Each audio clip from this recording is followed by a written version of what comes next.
चलाउनु हुनेछ। ओके, अहिले हामी 4 बजे अन्त गर्नुपर्छ भने अघि ब्रेक गर्ने नगर्ने भन्ने कुरा भएको थियो। हामी ब्रेक नगरी 4 बजौँ भन्ने कुरा छ। ठिकै छ?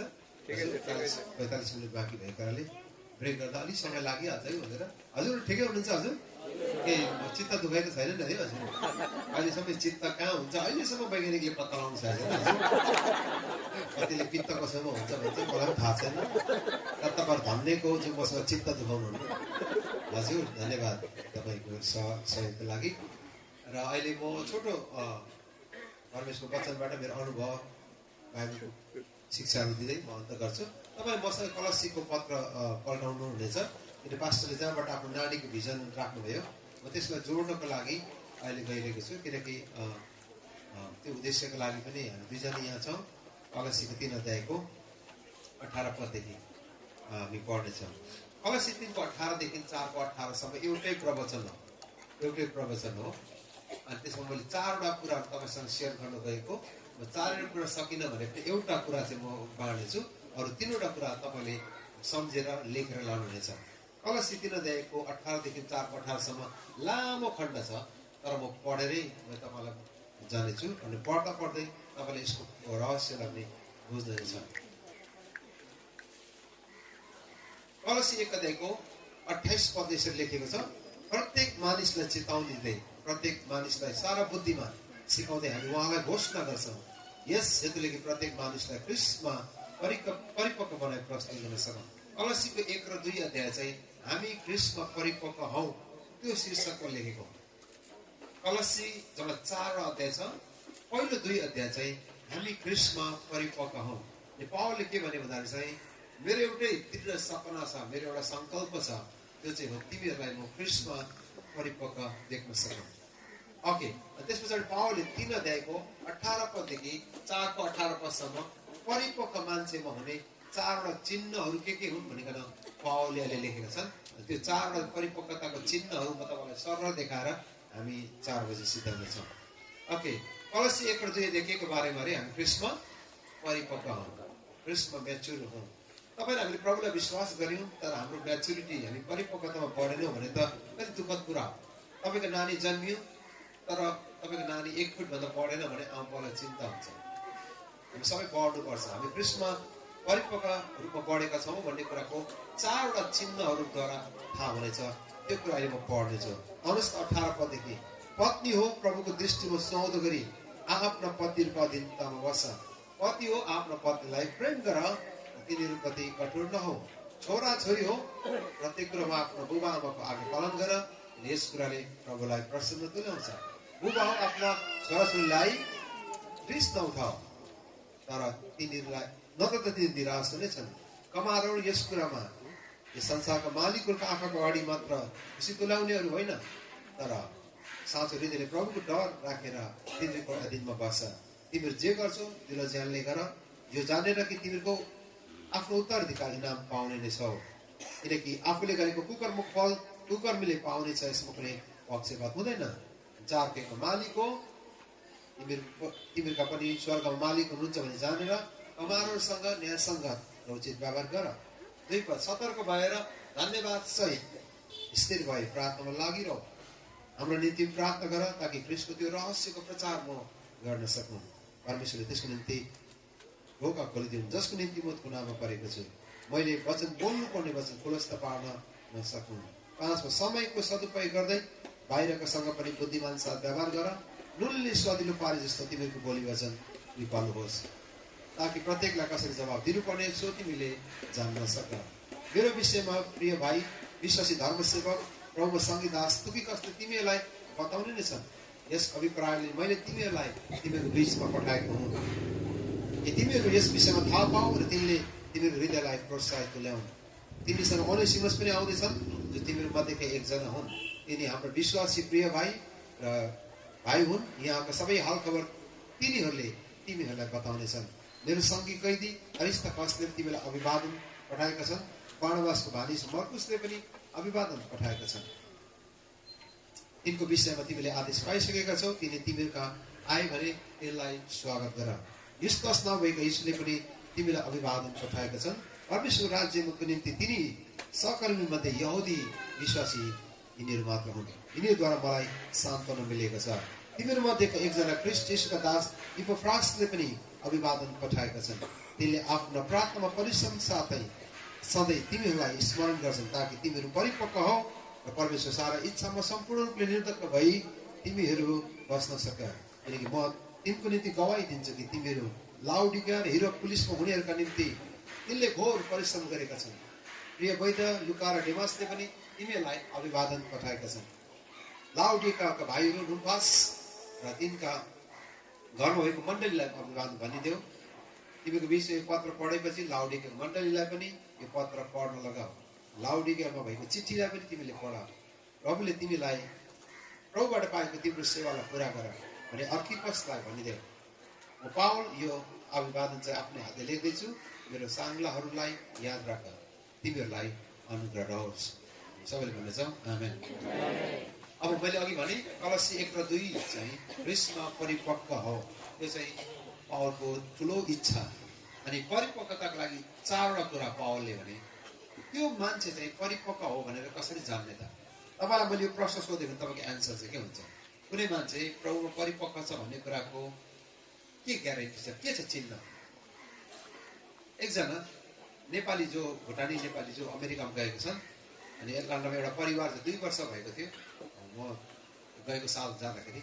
अनि उनले चाहिँ भित्तामा त्यो त्यति राम्रो घरमा रेखा कोरेको रहेछ। मैले उनलाई सोधेँ यो कसले रेखा कोरेको, किन यसरी कालो रेखा कोरेको? उनले भने यो रेखा चाहिँ हामी अमेरिका आएपछि कति बढ्यो भनेर नापेको। अनि 3टा भिन्न भिन्न रेखा रहेछ। एउटा चाहिँ उसको रेखा रहेछ त्यो भाइको जो 16 वर्ष छन्, अर्को चाहिँ उनको दिदी जो 18 वर्ष छन्, अर्को उनको बहिनी 15 वर्षको बहिनी। अनि उनले चाहिँ रेखा कोरेको रहेछ। अनि मैले भने यो रेखा के भनेको? यो चाहिँ म गएको सालदेखि अहिलेसम्म कति बढेँ, मेरो हाइट कति हो भनेर नापेको। अनि यो पल्लोको त खोइ एउटा मात्रै रेखा छ भने यो त दिदी हो, ऊ चाहिँ बढ्दै बढेन रहेछ। अनि उसको बढ्ने चाहिँ नेपालमै बढिसक्यो, यहाँ आएर बढेन। उसको चाहिँ हाइट छैन त, जस्ताको तस्तै छ। तर ऊ चाहिँ त्यहाँ गएर पनि बढेको रहेछ। र उसले हरेक साल चाहिँ उसको मेजरमेन्ट चाहिँ म कम्तीमा 5 फुट 11 इन्च चाहिँ हुन्छु भन्ने छ।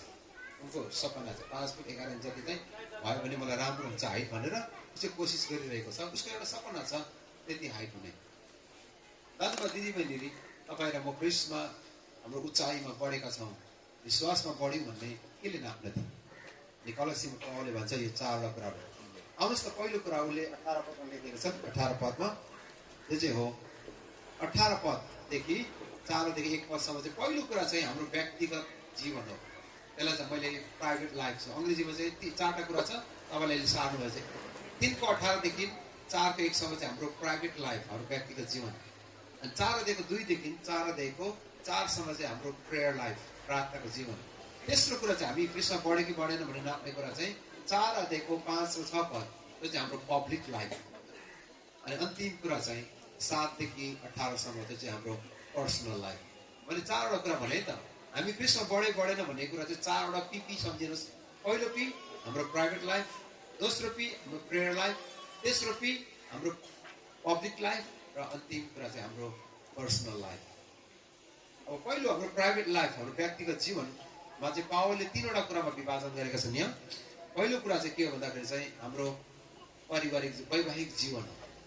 अब हेर्नुहोस् है त, पावलले हेर्नुहोस् 3:18 पदमा के लेख्छ? पत्नी हो प्रभुको दृष्टिमा सुहाउँदो गरी आफ्नो पतिको अधीनमा बस्छ।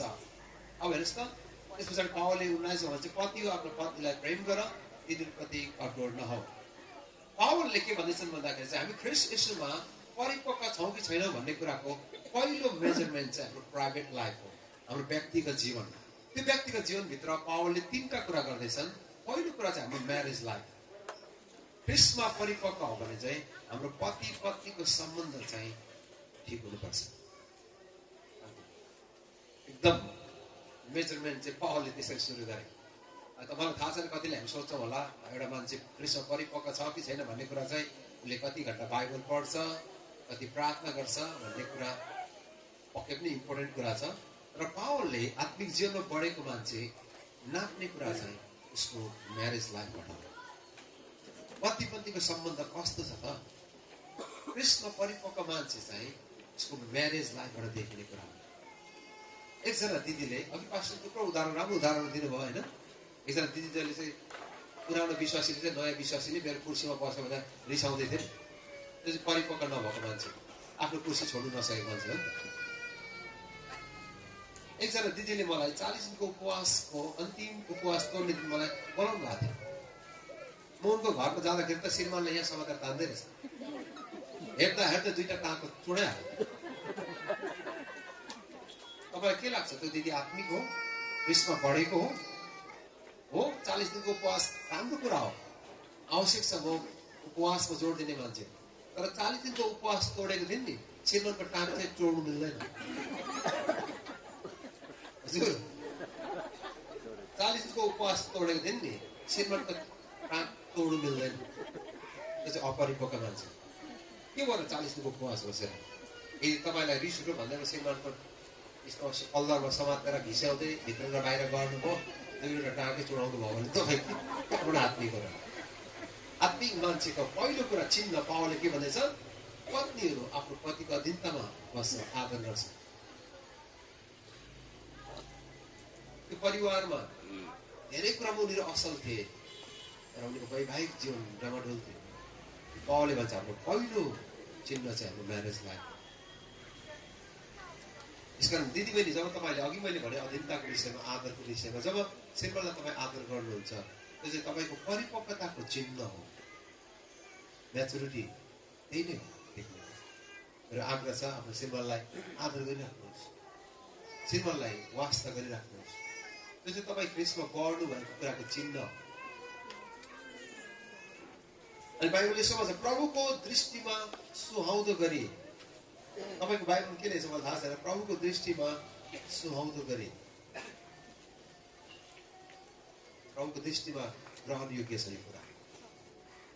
अनि त्यस पछाडि श्रीमानलाई भन्नुहुन्छ परमेश्वर, आफ्नो पत्नीलाई प्रेम गर, तिनीहरूप्रति कठोर नहो। अनि यो कुरा पावलले एफिसीमा लेख्दछ, कठोर नहो भनेको चाहिँ यहाँ चाहिँ एफिसीमा चाहिँ फरक छ। यहाँ चाहिँ कठोर नहो, त्यसको ग्रिक अनुवाद चाहिँ श्रीमतीको मन तितो नबनाऊ भनेको। पत्नीलाई प्रेम गर तर उनको हृदय तितो नबनाऊ। अझै ग्रिक अर्को भाषामा चाहिँ तिनलाई कोमल फुललाई चाहिँ व्यवहार गर भने।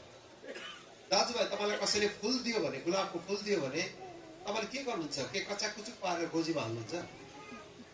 त्यो फुललाई तपाईँले के गर्नुहुन्छ? राम्ररी समाउनुहुन्छ। मोटरसाइकल पछाडि बस्नु भएको छ भने त्यो फुललाई तपाईँले राम्ररी त्यसलाई सम्हाल्नुहुन्छ। यदि गाडीमा राख्नु पर्यो भने तपाईँले कहिले पनि गाडीको टिकीभित्र हाल्नुहुन्न, पक्कै त्यसलाई तपाईँले कुर्सीमा राख्नुहुन्छ, त्यो कतै झर्छ कि भनेर। बाइबलले भन्छ आफ्नो पत्नीलाई कोमल फुललाई चाहिँ व्यवहार गर्नु। त्यो कतिखेर झर्नु सक्छ नि फेरि। तपाईँलाई थाहा छैन, दिदीबहिनीको मन इमोसन भएको कारणले प्रायः दिदीबहिनीको मन छिटो चोट हुन्छ भन्छ। उनीको मन दुख्यो भने चाहिँ मन दुखेको मन फिर्ता गर्नु एकदम गाह्रो हुन्छ। कोमल फुललाई चाहिँ पत्नीलाई व्यवहार गर्नु। पत्नीप्रति कठोर नहो भनेर लेखेको छ है, कठोर नहो। पत्नीले यसो भन्छ, अनुग्रहको साझा हकदार भएको कारणले उनलाई त्यसरी व्यवहार गर। हामी साझा हकदार हो, अनुग्रहको साझा हकदार, उनलाई हामीले त्यसरी व्यवहार गर्नुपर्छ। सबभन्दा बेस्ट कुरा चाहिँ पावलले के उदाहरण दिए एफिसीमा 5 अध्याय भन्दा चाहिँ आफ्नो पत्नीलाई प्रेम गर जसरी क्रिस्टले मण्डलीलाई प्रेम गर्नुभयो। जति हामी श्रीमानहरू छौँ, म लगायत सबै श्रीमानहरूको लागि बेस्ट मोडल चाहिँ येशू क्रिस्ट नै हुनुहुन्छ। हाम्रो जीवनमा परमेश्वर थुप्रै उदाहरण दिनुभएको छ। मेरो जीवनमा कतिजना दाजुहरूलाई म चिन्छु, मेरो पास्टर्सहरूलाई, मेरो मेन्टर्सहरूलाई देख्छु, जसको जीवनलाई हेरेर मलाई मेरो जीवनमा गदगद हुन्छु। उनीको जीवनलाई हेरेर म त्यस्तै हुन चाहन्छु। परमेश्वरले जीवनमा त्यस्तो व्यक्ति दिनुभयो भने त्यो चाहिँ एकदम राम्रो कुरा हो। र पावलले के भन्छ भने सबैभन्दा बेस्ट मोडल चाहिँ येशू क्रिस्ट नै हुनुहुन्छ। अनि येशू क्रिस्टको उदाहरण के दिए पावलले दिए भन्दा चाहिँ उहाँ आफ्नो मण्डलीको लागि उहाँले आफ्नो प्राण दिनुभयो। यसको संसारको सबै नमुनाहरू उत्तम नमुनाहरू हुँदै पनि दाजुभाइ तपाईँहरू मेरो जीवनको लागि येशू क्रिस्ट नै आफ्नो हाम्रो निम्ति बेस्ट उदाहरण हुनुहुन्छ, नमुना हुनुहुन्छ। फिलिपीमा त यसरी लेखेको छ, उहाँले स्वर्ग छोड्नुभयो, उहाँ यस पृथ्वीमा आउनुभयो। फिलिपी 2 अध्यायको 6 देखि लेखिएको छ, उहाँ कमाराको रूप लिएर यस पृथ्वीमा आउनुभयो। किन उहाँ कमाराको रूप लिएर आउनुभयो? किनकि आफ्नो मण्डली, आफ्नो दुलहीलाई उचार्नको लागि। यसकारण बाइबलमा एफिसी 5 को 25 देखि तल लेख्दै जान्छ, पति आफ्नो पत्नीलाई प्रेम गरेर जस्तो कृष्णले मण्डलीलाई प्रेम गर्नुभयो, आफ्नो प्राण आफ्नो मण्डलीको लागि दिनुभयो। किन भन्दाखेरि चाहिँ 27 देखि लेखेको छ, काग र चाउरी नभएको यस्तो एउटा प्रतापी मण्डली आफ्नो निम्ति खडा गर्न लाग्यो। तपाईले बाइबलमा त्यो आफ्नो निम्ति भन्ने शब्द चाहिँ ग्रीक भाषामा चाहिँ 6 पटक लेखेको छ। तपाईले कुनै शब्द दोहोरियो भने एकदम इम्पोर्टेन्ट हो। लेखकले कुनै कुरालाई दोहोऱ्याइ तेह्राइ भन्यो भने त्यो चाहिँ एकदम इम्पोर्टेन्ट हो। पौलले के भने भन्दाखेरि चाहिँ आफ्नो लागि तुलाले ख्रीष्ट येशूले आफ्नो मण्डलीको लागि आफ्नो प्राण दिनुभयो। किनभने भन्दाखेरि चाहिँ आफ्नो निम्ति चाउरी नभएको प्रतापी मण्डली र पवित्र मण्डली बनाउनको लागि, आफ्नो लागि, फर हिज ओन, अंग्रेजीमा चाहिँ ओन, OWN, ओन, निम्ति, आफ्नो लागि, आफ्नै लागि। त्यसको अर्थ यही हो, जति दाजु हामीले श्रीमतीलाई प्रेम गर्छौं त्यो प्रेम चाहिँ आफ्नै लागि भनेको पौलले। बुझ्नुभयो भएन? दाजुभाइले जति श्रीमतीलाई माया गर्नुहुन्छ नि त्यो माया चाहिँ आफैलाई गरेको अरे। त्यो माया चाहिँ त्यो तल आएर पौलले भन्छ जसले आफूलाई प्रेम गर्छ उसले कसरी आफूलाई घृणा गर्छ।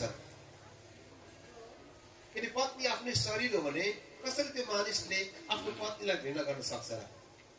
येशू ख्रीष्टले आफ्नो मण्डलीलाई प्रेम गर्नु, दुलाईलाई प्रेम गर्नु, किनकि त्यो चाहिँ आफ्नो लागि पवित्र दुलाई तयार गर्नको लागि।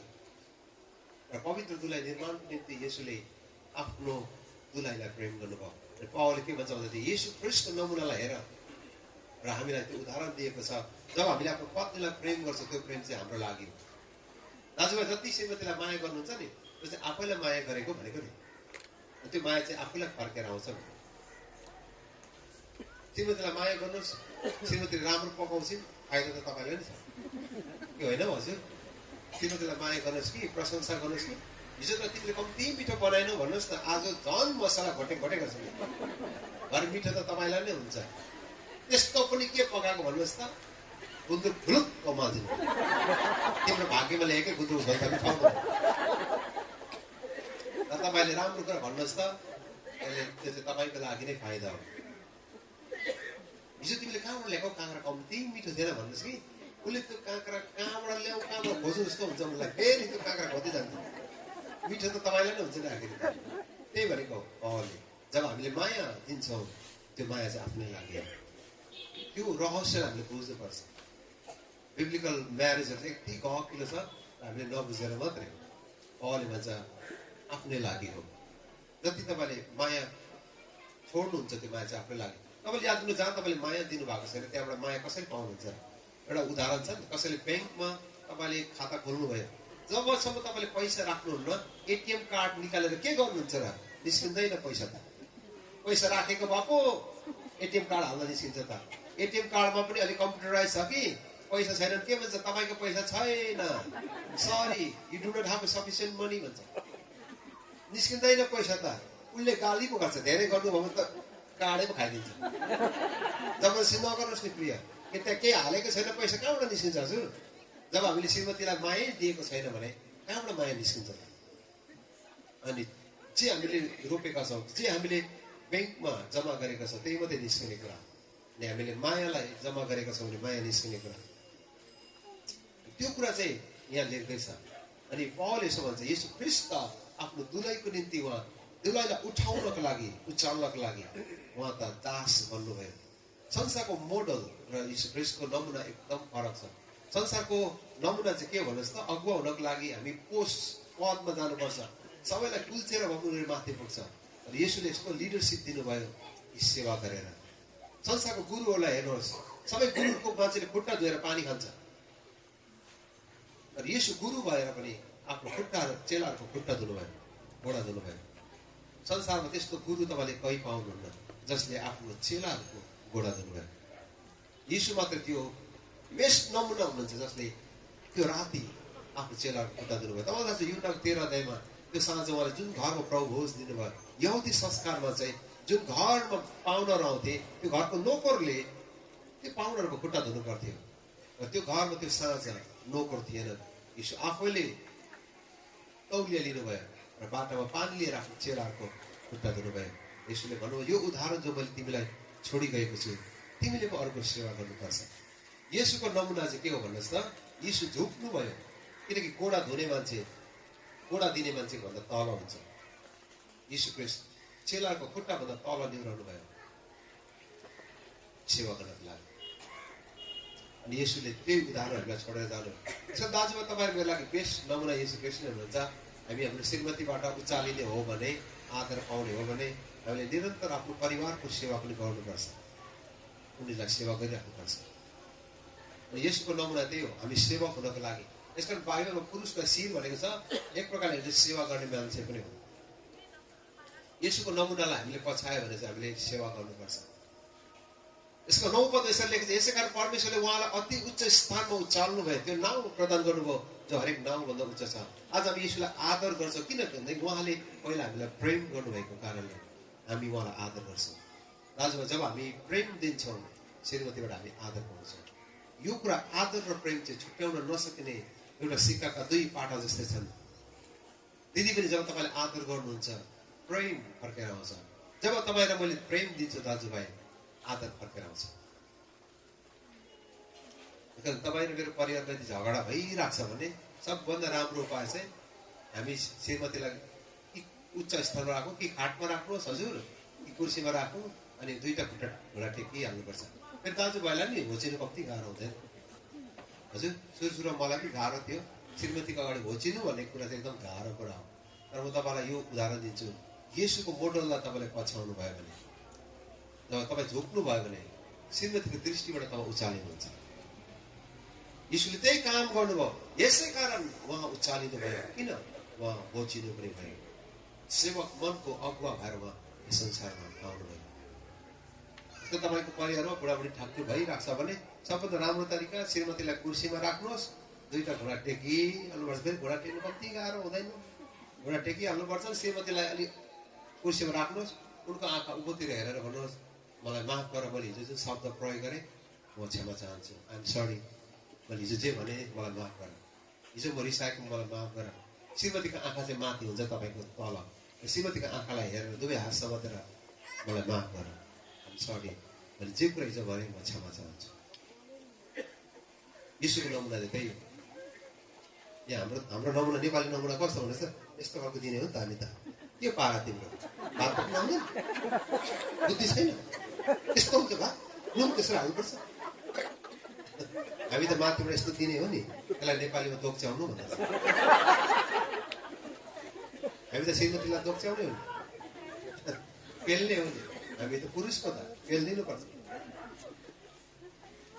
अनि त्यसपछि श्रीमती अब रिस उठ्छ, अनि उसले कहाँ पेली माग्छ।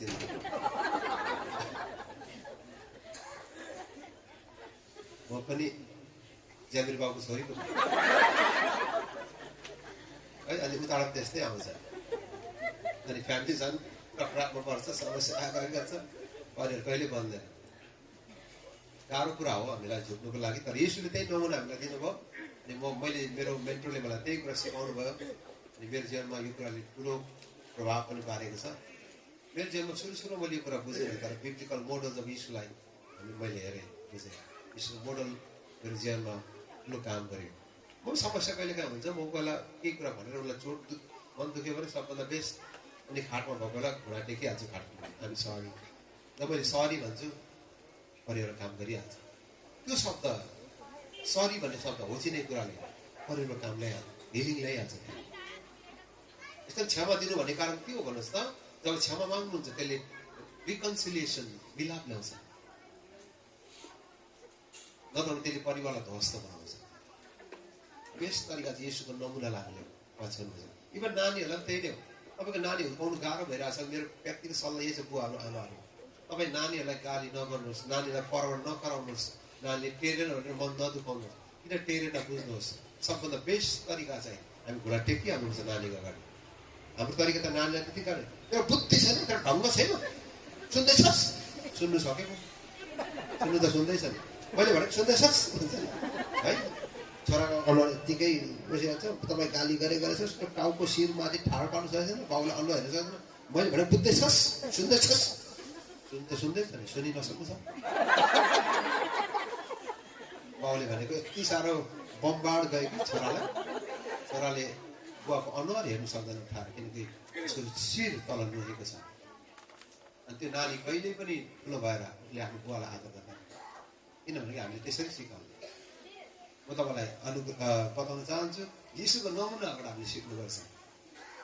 तपाईँले आफ्नो छोरालाई कुर्सीमा राख्नुहोस् र छोरालाई दुवै आँखा, छोराको आँखा माथि राख्नुहोस्, तपाईँको आँखा तल, अनि छोरालाई हेरेर भन्नुहोस् मलाई माफ गर, म रिसाएकोमा, म तिमी यस्तो छोरा भएको चाहन्छु, तिमी यस्तो बन भन्ने म चाहन्छु, किनकि म तिमीलाई प्रेम गर्छु। जब तपाईँले नानीलाई म तिमीलाई प्रेम गर्छु भन्नुहुन्छ, त्यसले त्यो नानीको जीवनमा काम गर्छ। हाम्रो त खालि माथिबाट कराउने हो, अनि एकछिन एक दिन छोरा पनि हराउँछ, धेरै कराउनु छोड्छ। ठुलो भएपछि बदलाको कुरा उसले गर्छ। उसले आमा र बुवाबाट त्यो प्रकारको वातावरण पाउँदैन।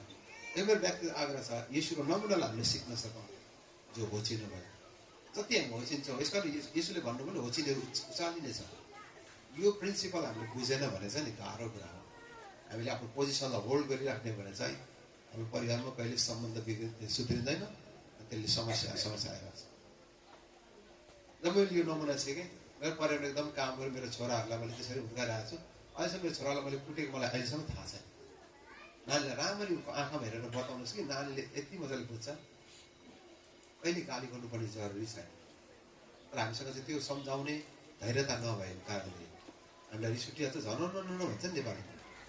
मलाई थाहा छ कसरी झनन्न रिस उठ्छ, होइन? नेपालीहरू झनन्न रिस उठ्छ। येशूको नमुना, येशूले त्यही नमुना हामीलाई छोडेर जानुभएको छ। त्यो नमुनालाई हामीले पछ्याउन सकौँ। त्यस पछाडि दोस्रो प्राइभेट लाइफभित्र पावलले यसो भन्छ, छोराछोरी हो, प्रत्येक कुरामा आफ्नो बुबा आमाको आज्ञा पालन गर, किनकि यस कुराले प्रभुलाई प्रसन्न हुन्छ। जतिजना जवानहरू यहाँ हुनुहुन्छ, म तपाईँलाई आग्रह गर्न चाहन्छु, बाइबल यसो भन्छ, सबै कुरामा आफ्ना बुबा आमाको आज्ञा पालन गर, यस कुराले प्रभुलाई प्रसन्न दिलाउँछ। एबिसीमा चाहिँ यसरी लेखेको छ, छोराछोरी हो, आफ्नो आमा बाबाको आज्ञा पालन गर, मान गर। अनि परमेश्वरले यसो भन्नुहुन्छ, यो प्रतिज्ञा सहितको पहिलो आज्ञा हो, तिमीलाई भलो हुनेछ र पृथ्वीमा तिमीलाई दीर्घायु हुनेछ।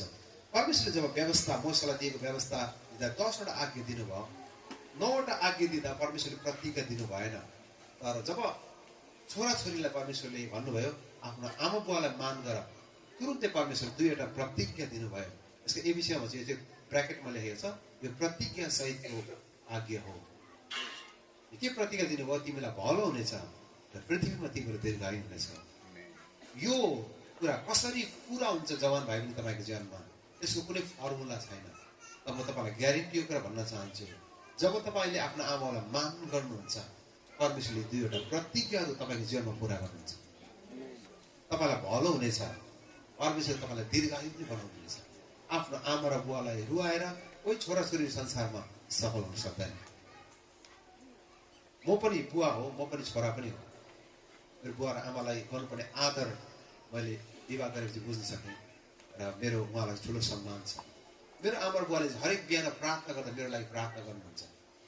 तपाईँले छोराछोरीलाई रिस उठाउनुहोस् त, जवान र आमालाई रिस उठाउनुहोस् त, तपाईँको आमाले कहिले तपाईँलाई प्रार्थना गर्दैन, गऱ्यो भने उल्टो प्रार्थना हुन्छ। जुन दिन तपाईँले आमालाई आदर गर्नुहुन्छ, तपाईँको आमाले हरेक बिहान तपाईँको लागि प्रार्थना गर्नुहुन्छ।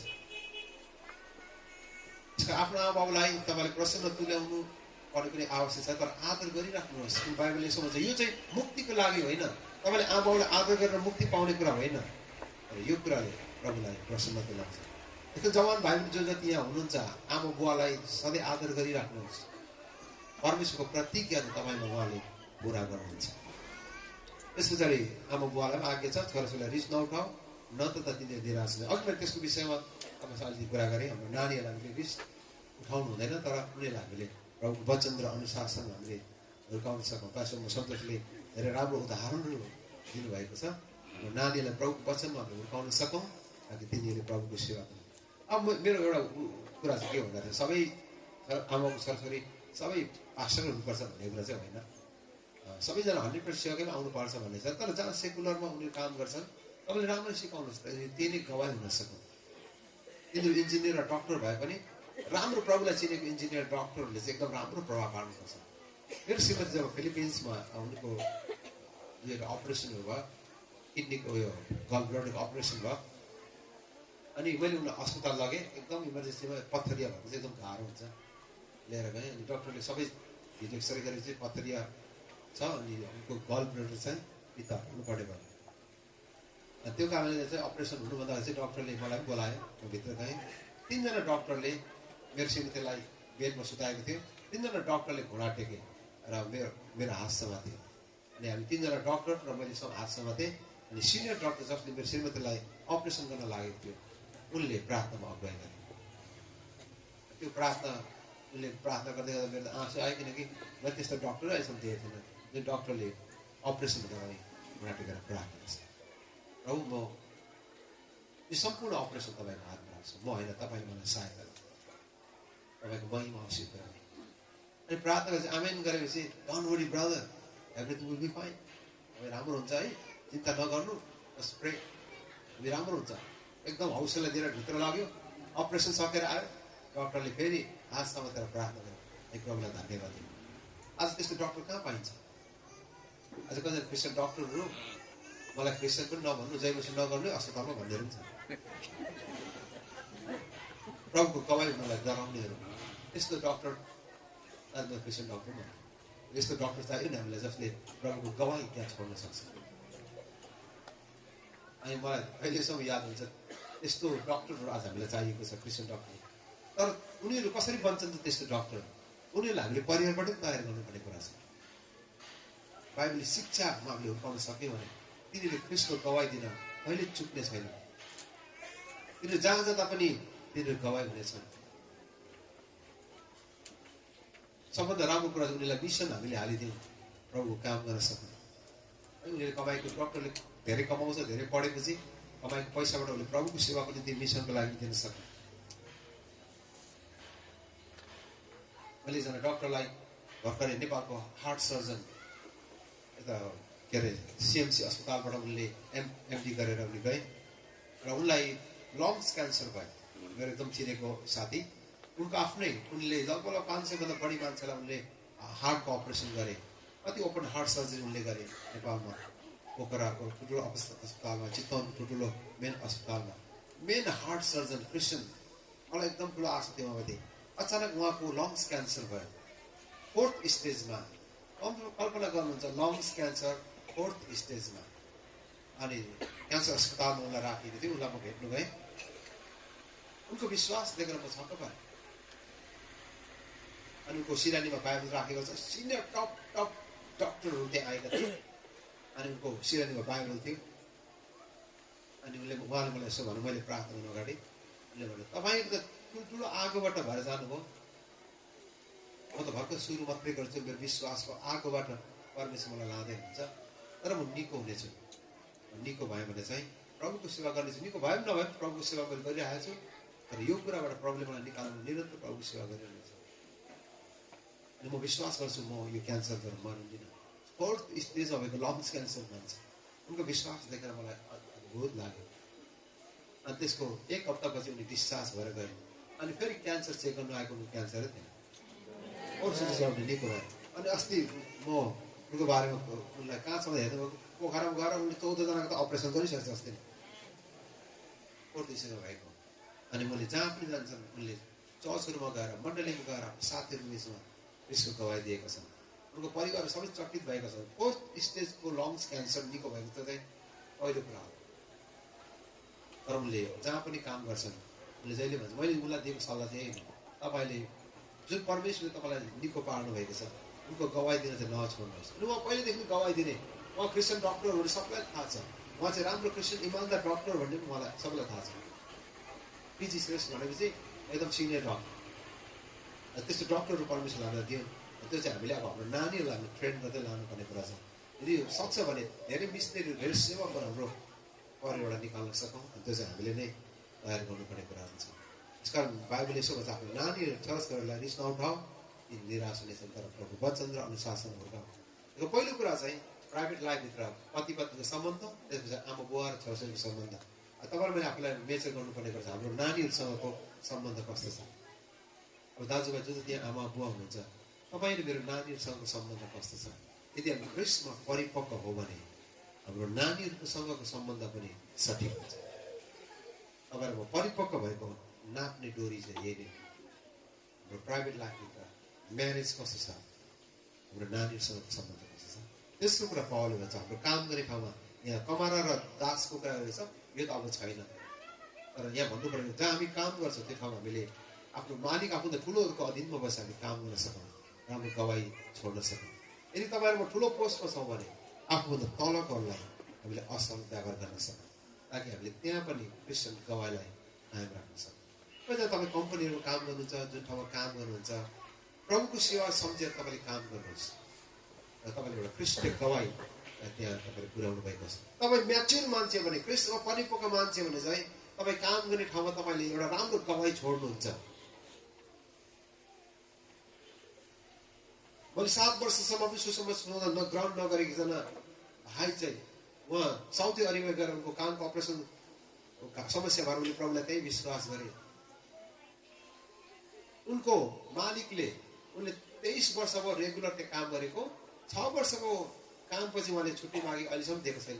किनकि उहाँ चाहिँ क्रिस्चियन हो भनेर थाहा पाएर त्यहाँको अरबियनहरूले उहाँलाई सबैभन्दा ट्रस्ट गरेको मान्छ। अहिले वर्षमा 2 चोटि छुट्टी आउनुहुन्छ, तर उहाँ जसलाई एकदम ट्रस्ट गरेको मान्छ। तपाईँ भएन भने मेरो कम्पनी चल्दैन भन्छ। म पढेको मान्छे 8 क्लास मात्रै पढेको र उहाँको क्रिस्चियन गवाईको कारण। एकजना भाइलाई मैले पत्रिकामा, कान्तिपुर पत्रिकामा आयो, नेपालको एकजना भाइ चाहिँ त्यहाँ जेलमा छ भनेर, साउदी अरेबियाको जेलमा छ। अनि किन जेल गयो भनेर मैले पढ्दै तल गएको त 7 किलो तामाको तार चोरेर बेच्यो भने। होइन, सरकारले दिएको पैसा, कम्पनीले दिएको पैसा किन पुगेन? त्यो बिजुलीमा हुन्छ नि, तार हुन्छ नि, त्यो भित्र तामा हुन्छ नि, तार काटेर तामा चाहिँ निकालेर बेचेछ। हेर्नुहोस् त कति अशोभनीय कुरा। जेलमा नगए कहाँ हुन्छ? हामी जहाँ काम गर्छौँ हामीले क्रिस्चियन गवाई काम गर्न सकौँ र प्रियहरू हाम्रो गवाई त्यहाँ छोड्न सकौँ। अन्तिममा म 3वटा चाहिँ 2 मिनट भने है त 2 देखि 4 सम्म पावलले भन्छ हाम्रो प्रेयर लाइफ चाहिँ राम्रो हुनुपर्छ। सतर्क भएर धन्यवाद चाहिँ स्थिर भई लागिरह। पावलले भन्छ प्राइभेट लाइफमा चाहिँ प्रेयर लाइफ, यदि हाम्रो प्रार्थनाको जीवन छ भने हाम्रो म्याच्युरिटी पनि त्यहीँबाट देखिने कुरा। प्रार्थना चाहिँ वृद्धिको लागि अपरिहार्य छ, हाम्रो आत्मिक स्वास्थ्यपनको लागि अपरिहार्य छ। अल्छेपनदेखि होसियार रहन प्रार्थनाले हामीलाई मद्दत गर्नेछ। तर प्रार्थनाको जीवनले चाहिँ हामी ख्रिस्टमा गर्दैछौँ भन्ने कुरालाई जनाउँदछ। तेस्रो कुरा चाहिँ 5 र 6 पदमा पावलले लेख्दछन्, त्यो चाहिँ पब्लिक लाइफ। पावलले छ भने तिमीहरू बाहिर समय सदुपयोग गर्दै बाहिरकोसँग पनि बुद्धिमान सद्व्यवहार गर, नुनले स्वादिलो पारेको बोली वचन सधैँ तिम्रो कृपालु होस्। हाम्रो पब्लिक लाइफ हाम्रो संसारमा अरू अन्य जातिको बिचमा, अन्य गैर इसाईहरूको बिचमा हाम्रो असल प्रभाव हुन सकोस्। हामी ख्रिस्टमा परिपक्व विश्वासी हो भने हाम्रो पब्लिक लाइफ एकदम राम्रो हुनुपर्छ। तपाईँले मेरो छिमेकीले के भन्छ त महत्त्वपूर्ण कुरा, दाजुभाइ तपाईँले आफैले आफूलाई जाँच्नुहोस्, मैले आफूले आफूलाई जाँच्नुपर्छ। म बसेको घरबेटीले मलाई मेरो बारेमा के भन्छ, मेरो साथीले के भन्छ, अन्य जाति साथीले के भन्छ। म एकदम यो कुरो एकदम सतर्क छु। इभन ट्याक्सी चढ्दाखेरि पनि यो ट्याक्सीवालाले पनि यो मान्छे पास्टर हो, यो मान्छेले चाहिँ पैसा पुरा दिँदैन भन्ने खालको कन्सेप्ट नहोस् भन्दा। उसले 300 रुपियाँ माग्यो भने म 350 रुपियाँहरू दिन्छु उसलाई, किनभने चाहिँ उसले चाहिँ मलाई क्रिस्चियन भनेर चिनेको कारणले। यो मान्छेले चाहिँ कहिले पनि त्यस्तो नराम्रो काम गर्दैन। म ट्याक्सीसँग कहिले बाजी रहँदिनँ, किनभने मलाई मैले पनि चिन्दिनँ होला ट्याक्सीवालाले। ट्याक्सीवालाले त मलाई चिन्छ होला नि, कहिले यदि भेट्ला नि मलाई चर्चमा। अब अस्ति त 350 रुपियाँमा झगडा गर्दै थियो, यो मान्छे त चर्चको पास्टर गर्छ भने के हुन्छ। हाम्रो पब्लिक लाइफ, सार्वजनिक जीवनलाई एकदम ध्यान दिनुपर्नेछ। प्रिय तपाईँको छिमेकीले के भन्छ तपाईँको बारेमा एकदम हामी होसियार हौँ होइन। क्रिस्चियन म्याच्युरिटी भएको मान्छे चाहिँ हाम्रो पब्लिक लाइफ, सार्वजनिक जीवन एकदम स्वस्थ हुनुपर्छ। हाम्रो वरिपरिको मान्छेसँग हाम्रो सम्बन्ध असल हुनुपर्छ। अन्य जातिको बिचमा म सानो हुँदाखेरि मान्छेले सोध्थे तपाईँ क्रिस्चियन हो भन्थ्यो। कसरी थाहा पाउनु भने क्रिस्चियनको हिँडाइबाटै थाहा हुन्छ नि। मलाई खुसी पनि लाग्थ्यो है, क्रिस्चियनहरू चाहिँ एकदम फरक हुन्छ। त्यो टेस्टमले चाहिँ हामीले कायम राख्छ। नत्र भने हाम्रो वरिपरिको मान्छेले चाहिँ के भन्छ। मैले अघि मेरो हजुरआमाको उदाहरण दिएँ, उहाँले कहिले कलेज जानु भएन, स्कुल जानु भएन, तर उहाँले समाजमा यस्तो इन्फ्लुएन्स दिनुभयो। आज उहाँको नामबाट हामी चिनिन्छौँ, हाम्रो नामबाट उहाँ चिन्नुहुन्न, तर उहाँको नामबाट हामी चिनिन्छौँ। उहाँकै नामबाट हामीलाई उहाँले बोलाउँछौँ पनि समाजमा भनेर राम्रो गवाई दिनुभयो। उहाँले 97 वर्ष पुग्नुभयो, तर उहाँको इम्प्याक्ट मेरो जीवनमा एकदम ठुलो छ। म कहिले पनि उहाँलाई बिर्सन सक्दिनँ। उहाँले हामीलाई त्यत्रो बाइबलले शिक्षा दिनु भएन, उहाँले हामीलाई कहिले बाइबल पढाउनु भएन, र उहाँको जीवन नै यस्तो गवाई बनेको छ। मेरो जीवनमा पनि उहाँ एकदम ठुलो प्रभाव पार्ने व्यक्तिहरू हुनुहुन्छ। हामीले त्यो पब्लिक लाइफ चाहिँ कायम गर्न सक्छौँ। अन्तिम कुरा चाहिँ 7 देखि 18 पावलले भने त्यो चाहिँ पर्सनल लाइफ। पावलले थुप्रैजनाको नाम लिएको छ। तपाईँले याद गर्नुभयो पावलले के भनेको थिए? कतिजनाको नाम लिए, थुप्रो व्यक्तिको नाम लिएका छन्। तपाईँले याद गर्नुभयो भने चाहिँ तुकिकसको नाम लिए, त्यसको तल उनले चाहिँ अरिस्तार्खसको नामहरू लिए, मर्कुसको नाम लिए, बारनाबासको नामहरू लिए, थुप्रै भाग इपफ्रासको नाम लिए, लाउडीका भएको हिरापोलिसमा उनीहरूको नाम उनले लिएका छन्, डेमासको नाम, लुकाको नाम, नुम्फासको नाम, यी सबै नाम लिनुपर्ने कारण चाहिँ के हुँदछ? उनको अरूसँगको पर्सनल लाइफ चाहिँ राम्रो थियो, व्यक्तिगत जीवन, मण्डलीभित्र उनको व्यक्तिगत जीवन चाहिँ राम्रो थियो।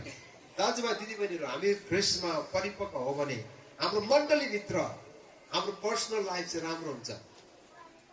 मण्डलीभित्र, घरभित्र हाम्रो पर्सनल लाइफहरू एकअर्कासँग राम्रो हुन्छ। हामी एकअर्कासँग हाम्रो सम्बन्धलाई कायम राख्छौँ। पावलले यति धेरै मान्छेको नाम लिनुपर्ने कारण यही हो, जोसँग उनले मिलेर सेवा गरे उनीहरूलाई उनले सिफारिस गर्छन्। तिनीहरूलाई अभिवादन, तिनीहरूबाट अभिवादन छन्, तिनीहरूलाई आयो भने तिमीले ग्रहण गर। किनकि पावलसँग सेवा गर्ने यी मानिसहरूको सँगको उनको राम्रो सम्बन्धलाई उनले यहाँ उद्धृत गरेका छन्। यसकारण हामी जुन मण्डली जान्छौँ प्रिय, तपाईँ जुन मण्डली जानुहुन्छ, हाम्रो पर्सनल लाइफ मण्डलीभित्र राम्रो हुन सकोस्। कृष्ण परिपक्व भने चाहिँ अब हाम्रो मण्डलीभित्र सम्बन्ध कस्तो छ? अब हामीले आफैले जवाब पर्ने कुरा छ। कोहीसँग बोलचाल छैन कि भयो? एउटै मण्डलीहरू गइरहेको छौँ, बोलचाल छैन, अर्को मण्डलीसँग समस्या छ, यता पनि समस्या छ, यता पनि समस्या छ। अनि हाम्रो पर्सनल लाइफ चाहिँ बिग्रेको छ। त्यो क्षेत्रलाई हामी निर्माण गर्न सकौँ र एउटा स्वस्थ वातावरण हामीले मण्डलीमा कायम राखौँ। जुन मण्डली प्रिय तपाईँहरू जानुहुन्छ त्यो मण्डलीमा असल सम्बन्ध कायम राख्न सकौँ। मर्नुभन्दा अगाडि मेरो हजुरबुवाले मलाई भन्नुभयो, थुप्रै व्यक्तिलाई भेट्ने मलाई इच्छा गर्नुभयो। मैले काठमाडौँ लगेँ, रबर्ट कार्थर सिनियर पास्टरहरू, थुप्रै राजेन्द्र रङ्गुङहरू, रेशमराज पौडेलहरू, थुप्रै व्यक्ति, डाक्टर महेन्द्र भट्टराईलाई उहाँले भेट्नुभयो। मेरो बाजेलाई लिएर बाइकमा लिएर 86 वर्षको मेरो मैले उहाँलाई लिएर गएँ। अनि मेरो बाजेले जसलाई भेट्नुभयो ती गुरुजनहरूलाई मेरो बाजेले एउटै कुरा भन्नुभयो अँगालो मारेर, तपाईँहरूसँग मैले लामो सेवा गरेँ पाइनरिङ मिसनरीको रूपमा, तर तपाईँ र म सेवा गर्दाखेरि कुनै दिन मैले तपाईँलाई मेरो बोली वचनबाट चोट पुर्यायो भने मलाई माफ गर्नुहोस्, म क्षमा चाहन्छु। जसलाई भेटेँ उहाँले अँगालो मारेर त्यसो भन्नुभयो। त्यसको केही समयपछि मेरो बाजे प्रभु घरमा जानुभयो, तर उहाँलाई यो कुरा थाहा थियो सम्बन्ध एकअर्कासँग स्वस्थ हुनुपर्छ भनेर। अनि उहाँले आफ्नो सम्बन्ध कायम राख्नुभयो। उहाँ जहिले झुकेर भन्नुभयो, मैले कुनै पनि दिन कुनै समयमा सबैले भने तपाईँले कहिले के भन्नुभयो, तपाईँले कहिले हामीलाई मन दुखाउनु भएको छैन, कहिले तपाईँले हामी त्यसो केही भएको भएकै छैन कि त्यसो भन्नुभएको भने सबैले सोध्थे। त उहाँले भन्नु त कतै जीवन र सेवाकाईमा मैले तपाईँलाई चोट पार्यो भने मलाई माफ गर्नुहोस्। उमेरमा कतिजना मेरो बाजेभन्दा कान्छा थिए, तर मेरो बाजेले गएर उनीसँग सरी भन्नु। उहाँले जानेर कसैलाई चोट पुर्याएको पनि होइन, तर कतै कदाचित भन्छ नि, चोट पुग्यो भने मलाई माफ गर। मेरो हजुरबाले आफ्नो अन्तिम असल अन्त गर्नुभयो। अङ्ग्रेजीमा भन्छ हि लिभ्ड वेल, उहाँले असल समाप्ति गर्नुभयो। मण्डलीमा असल सम्बन्धलाई उहाँले कायम राख्नुभयो। मेरो हजुरबालाई देखेर मलाई अहिले अद्भुत लाग्छ उहाँको विश्वास देखेर। अब थाहा छैन, उहाँ 24 पल्ट जेल जानुभयो सुसमाचार प्रचार गर्दाखेरि। यति शक्तिशाली जीवन उहाँले संसारमा जिउनुभयो। जेलभित्र उहाँले सुसमाचार गर्नुभयो, जेलमा धेरैलाई ग्रहण गराउनु भयो। जेलरले भन्यो यो मान्छेलाई जेलमा राख्नु हुँदैन, यसले सबलाई क्रिस्चियन बनाउँछ भनेर निकालिहाल्यो। फेरि अरू सुसमाचार गर्नु, अर्को जेलमा हाल्यो, फेरि जेलभित्र सुसमाचार गरेर धेरैलाई ग्रहण गराएर भित्र कुनै चर्चै चलाउनु भयो। यो यसलाई दिएर राख्नु हुँदैन, सबलाई क्रिस्चियन बनाउँछ भनेर फेरि निकालिहाल्यो। त्यसरी उहाँ 24 पल्ट जेल जानुभयो। तर उहाँले अन्तमा बडो राम्रो अन्त गर्नुभयो। मर्ने बेलामा पनि उहाँले आफ्नो बाका साफै बनाउनु भएको, मृत्युको बाका साफै बनाउनु भयो। मलाई उहाँले एक दिन ढोका खोलेर मलाई भन्नुभयो, म तिमीलाई जीवनमा सबैभन्दा इम्पोर्टेन्ट कुरा देखाउँछु भने। अनि उहाँले त्यो पुरानो ताला खोल्नुभयो ढोकामा, त्यो ढोका कहिले खोल्नु भएको रहेछ। अनि उहाँले 2टा बाकस देखाउनु भयो। 2टा बाकस चाहिँ आफैले बनाउनु भएको छ। त्यो बाकस मेरो बाजे त ब्रिटिस आर्मीमा चाहिँ सिङ्गापुरमा पेन्टर सिकेको मान्छे, पेन्टिङ गर्नुभएछ। त्यो यति सुन्दर बाकस, एउटा बोजूको बाकस, एउटा बाजेले आफ्नै बाकस बनाउनु भएको छ। 2टा बाकस आफ्नो र बोजूको उहाँले बनाउनु भएको छ। अनि राम्रो पेन्टिङ गरेर बोजूको नाम पनि लेख्नु भएको छ एउटा बाकसमा, एउटा नाम बाकसमा चाहिँ आफ्नै नाम लेख्नु भएको छ। बाकसको तल चाहिँ डिआर थुलुङको बाकस भनेर लेख्नु भएको छ, आफ्नो नाममा लेख्नु भएको छ। त्यसको माथिको बाकसमा लेख्नु भएको छ, म चाहिँ चाँडै जाँदैछु, तपाईँहरू बिस्तारै आउनुहोस् है भनेर लेख्नु भएको। हेर्नुहोस् न, मृत्युको लागि पनि तयार हुनुहुन्थ्यो। त्यो मृत्युभन्दा अगाडि चाहिँ उहाँले मण्डलीमा पनि सबैसँग मेरो 45देखि 50 वर्षको सेवाकाईमा तपाईँहरूलाई कसै चोट भयो भने मलाई माफ गर्नुहोस्, मैले तपाईँलाई प्रेम गरेको कारणले कति कुरा कडा बोलेर मलाई माफ गर्नुहोस्। एकदम हेल्दी रिलेसनसिप उहाँले मण्डलीमा खोज्नु भयो। म कहिलेकाहीँ म देख्थेँ विश्वासीको हातसँग तर मेरो बाजे रुनुहुन्थ्यो, मैले अस्ति तपाईँसँग कठोर भएको मलाई माफ गर, किन म तपाईँलाई प्रेम गरेको कारण म कठोर भएको हो, तर मैले कठोर भएको मलाई माफ गर। विश्वासी 3 छक हुन्थ्यो। फेरि हजुरआमाले अरे हजुर बुवाले गएर विश्वासीसँग हातसँग तर खुट्टासँग तर उहाँले बेला उहाँले क्षमा माग्नु। किन उहाँको एउटै इच्छा थियो, सम्बन्ध मण्डलीभित्र राम्रो हामीले सम्बन्ध कायम राख्नुपर्छ। किनकि ख्रिस्टमा बढेको मान्छेले प्राइभेट लाइफ, उसको प्रेयर लाइफ, पब्लिक लाइफ, उसको पर्सनल लाइफ चाहिँ सब ठिक हुन्छ। तर सुरु चाहिँ कहाँबाट हुन्छ भने चाहिँ विवाहबाट सुरु गर्छ। त्यस कारण जति हामी विवाहित छौँ, हाम्रो वैवाहिक जीवनबाट चाहिँ हाम्रो परिपक्वता नाप्दै जानेछ। आउनु सबै प्रार्थना बन्द गर्नेछौँ। प्रभुलाई धन्यवाद दिन्छौँ आजको दिनको लागि।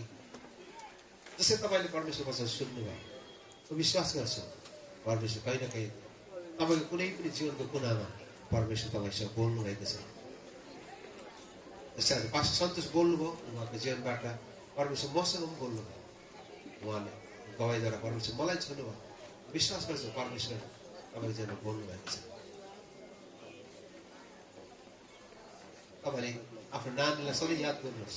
हाम्रो वैवाहिक सम्बन्धहरू, हाम्रो नानीहरूसँगको सम्बन्धहरू, हाम्रो पब्लिक सार्वजनिक जीवनहरू र हाम्रो मण्डलीभित्र एकअर्कासँगको व्यक्तिगत जीवनहरूलाई हामीले निहाल्न सक्छौँ। यदि हामी कृष्णमा परिपक्व हो भने त हाम्रो विवाहहरू असल भएर जानेछन्। हाम्रो विवाहमा हाम्रो पति पत्नीसँगको सम्बन्धमा परमेश्वरले नयाँ आयाम दिनुहुनेछ। हाम्रो नानीलाई कसरी हुर्काउने हो यो क्षेत्रमा पवित्र आत्माले हामीलाई अगुवाई गर्नुहुनेछ। कतिजनाहरू तपाईँको जीवनमा नानी हुर्काउनु गाह्रो भइरहेको छ, तपाईँले सधैँ नानीको लागि प्रार्थना गर्नुहोस्। परमेश्वरको दासले सधैँ आफ्नो छोरीलाई जब सुताउँथे, आफ्नो काखमा लिएर हल्लाउँदै सुताउँथे, अनि उनले छोरीलाई खाटमा सुताएपछि उनले सधैँ प्रार्थना गर्थे। छोरीको खुट्टा सोधे उनले भन्थे, प्रभु यो छोरीको खुट्टाहरू तपाईँमा अर्पण गर्छु, जसरी उनी ठुलो हुनेछन्, यी मेरा छोरीका पाउहरू खुट्टाहरू तपाईँको सेवाको निम्ति दगुर्न सकिन्। आफ्नो छोरीको हात समातेर उनले दिदाईको छोरीको हात समातेर उनले घुँडा टेकेर प्रार्थना गर्थे, यी मेरा छोरीको हातहरू म तपाईँमा अर्पण गर्छु, यी हातहरूले तपाईँको सेवा गरून्। आफ्नो छोरीको हृदयमा उनले उनको शिरमा हात राखेर उनले भन्थे, प्रभु उनको शिरलाई म तपाईँमा अर्पण गर्छु। उनीभित्र तपाईँप्रतिको गहिरो प्रेम, तपाईँप्रतिको गहिरो मन तपाईँले दिइराख्नुहोस्। र उनले दुवै खुट्टा टेकेर आफ्नो छोरीको लागि खाटमा प्रार्थना गर्थे, यो छोरीलाई म तपाईँमा अर्पण गर्छु, उनी ठुलो भएर तपाईँको सेवा गर्नेछ। हर दिन उनले हर बिहान छोरीलाई त्यसरी उनले प्रार्थना गर्थे। छोरी ठुलो भइन् र कलेज गइन्, सहर छोडेर उनी पढ्नको लागि 6 वर्षको लागि उनी कलेज गइन् सहरमा। 6 वर्षपछि छोरी कलेज सकेर आइन्। पहिलोचोटि उनी आएर आफ्नो कोठामा गइन्, जुन कोठामा उनी हुर्केकी थिए। अनि दगुरेर गएर उनले मम्मीलाई भनिन्, मम्मी मेरो ड्याडीले के आज पनि मेरो लागि प्रार्थना गर्नुहुन्छ। मम्मीले भनिन्, छोरी तिमीलाई कसरी थाहा पायो यो कुरा, तिम्रो ड्याडीले हर दिन तिम्रो लागि प्रार्थना गर्नुहुन्छ भनेर कसरी तिमीले थाहा पायो। छोरीले भनिन्, मम्मी म आज बिहान मेरो कोठामा गएको थिएँ, मेरो खाटको मुनि भएको गुन्द्रीमा मैले मेरो बुबाको घोडाको डाम देखेँ, मेरो बुबाको घोडाका डोबहरू मैले गुन्द्रीमा मैले देखेँ, मलाई थाहा भयो मेरो ड्याडीले आज पनि मेरो लागि प्रार्थना गर्नुहुन्छ।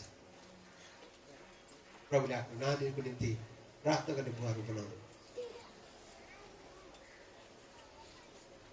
हाम्रो नानीलाई हामी सबै प्रार्थनाद्वारा परमेश्वर वेदीमा ल्याइराख्न सक्छौँ। तपाईँ मेरो वैवाहिक जीवनद्वारा हामीले ख्रिस्टलाई प्रदर्शन गर्न सक्छौँ। परमेश्वरले तपाईँको वैवाहिक जीवनमा विवाहभित्र आशिष दियो। तपाईँको नानीहरूलाई परमेश्वरले आशिष दिउँ। तपाईको मण्डलीभित्रको सम्बन्धमा परमेश्वरले आशिष दिउँ। तपाईको छिमेकीहरूसँग जो नबाँचेका छन् उनीहरूसँगको सम्बन्धमा पनि परमेश्वरले तपाईँलाई आशिष दिउँ। प्रभु सबै महिमा तपाईँलाई दिन्छौँ। तपाईँ जो हुनुहुन्थ्यो, हुनुहुन्छ अनि सदा रहनुहुन्छ। तपाईँको वचन सुनाइमा परमेश्वरले हामी सबैलाई आशिष दिनुहुन्छ। तपाईँको वचनले भन्छ विश्वास चाहिँ सुनाइबाट आउँछ अनि सुनाइ चाहिँ ख्रिस्टको वचनबाट आउँछ। तपाईँको वचन हामीले सुन्यौँ, जसरी साँझ हामी एउटा बिदा हुनेछौँ। प्रभु यी वचनहरूले हाम्रो हृदयमा सिस्नो होस्, असल भूमिमा झैँ यी वचनहरू बिउ झैँ उम्रन सकुन् अनि 30 गुणा 60 गुणा अनि 100 गुणा फलहरू आउन सकुन् अनि हाम्रो परिवारद्वारा तपाईँ विचारिनु हुनेछ। अनि हामी यौसुले जस्तै भन्दछौँ, म अनि मेरो घरनाले चाहिँ परमप्रभुको सेवा गर्नेछ। पिता सबै महिमा तपाईँलाई दिन्छौँ प्रभु येशू ख्रिस्टको पवित्र नाममा हामी सबैले भन्नेछौँ आमेन।